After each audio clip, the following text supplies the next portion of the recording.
నాకు రామోజీరావు గారికి 43 years అనుబంధం.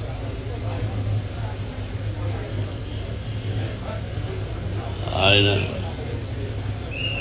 అప్పుడప్పుడు ఫోన్ చేసి మాట్లాడేవాడిని, పర్సనల్గా వచ్చి కలిసేవాడిని. కలిసినప్పుడల్లా ఎన్నో మంచి విషయాలు చెప్పి ఎలా ఉండాలి ఏమిటి సొసైటీ, నేను ప్రజల మనిషిని, ప్రజల కోసమే బతుకుతున్నాను, ప్రజల కష్ట సుఖాలు తెలుసుకుని నా వంతు నేనేం చేయగలను అని ఎప్పుడు చెప్తుండేవాడు. నేను ఎప్పుడు కలిసినా దాదాపు 2 గంటల వరకు నన్ను కదలిచ్చేవారు కదా ఆయన. రండి, నేను ఎప్పుడైనా చనిపోతే నా సమాధి ఉంది చూద్దురు అనేవారు. ఏమండి, నేను మేము ప్రకటించడానికి వచ్చాను కానీ మీ సమాధి నేను ఎందుకు చూడాలి, మీరు బాగుండాలండి అంటే, ఎందుకు మీరు ధైర్యస్తులు కదా, ఎందుకు అది పిరిగితనంగా ఉంటారు, రండి నేను ఎన్నోసార్లు పిలిచిన రాను సార్ అని చెప్పడం జరిగింది. ఆయన లోటు మా కుటుంబానికి కాదు, యావత్ ప్రపంచానికి తీరని లోటు. ఇది సామాన్యమైన విషయం కాదు. ఈ స్టూడియో ఒక్కరి వల్ల అయ్యే పని కాదు.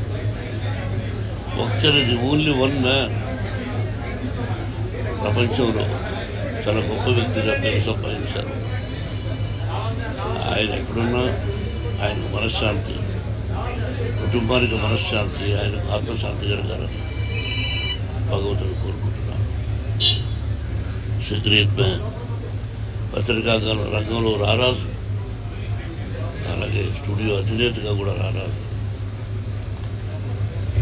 సరే,